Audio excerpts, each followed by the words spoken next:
During the period between the Han and Tang dynasties, short-lived courts were the norm. And even these courts never had the degree of control over society that the Han or Tang did at their heights. Tendencies of Chinese social organization and culture that strong governments usually curbed were able to develop with relative freedom, for better and for worse. The political history of these 3.5 centuries is one of the most complex in Chinese history. It began when the generals assigned by the Han government to put down the rebellion of the Yellow Turbans became stronger than the throne and fought among themselves for supremacy. By 205, the poet general Cao Cao had made himself dictator of North China. Instead of trying to curb the growth of heart-to-tax local magnates, Cao Cao developed alternative ways to supply his armies. He carved out huge state farms from land laid waste by war, and settled landless poor and captured rebels to work them, and thus made the state the greatest of all landlords. He also established military colonies for hereditary military households, whose men would both farm and fight.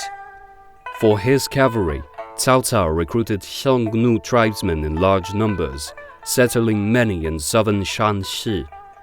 After his death in 220, his son Cao Pei formalized the family's dominance by forcing the abdication of the last Han emperor and founding the Wei dynasty at the old Han capital of Luoyang.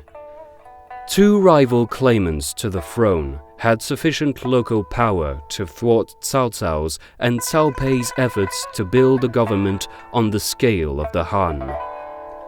In the central and lower Yangtze Valley and further south, the brothers Sun Ce and Sun Quan established the state of Wu, supported by the great families that had settled in this frontier region, which was still heavily populated by indigenous peoples.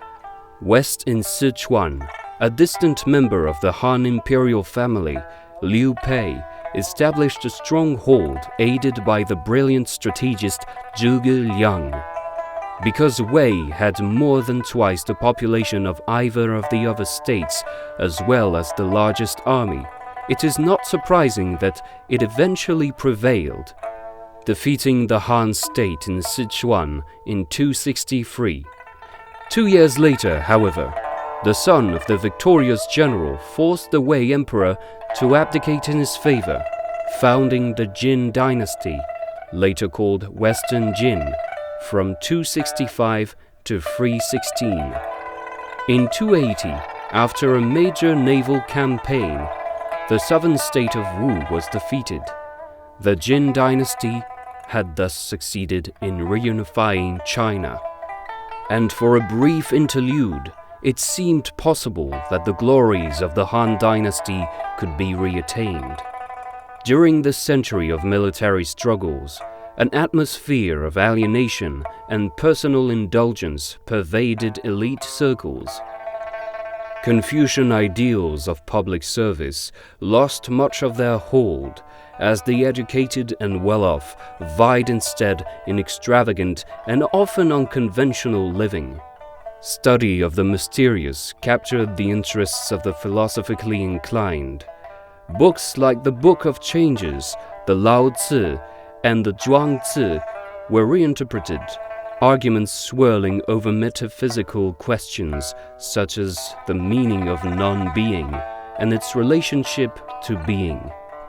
Clever repartee, called pure talk, was much in style, especially pithy characterizations of prominent personalities.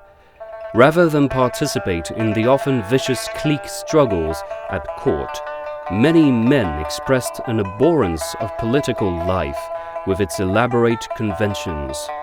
A search for naturalness and spontaneity led to a burst of self-expression in the arts, especially poetry.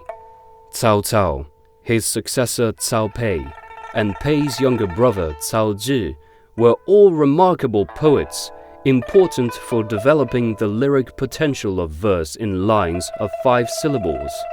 Among the sophisticated aesthetes of this period were a group of gifted poets, later immortalized as the 7 sages of the bamboo grove.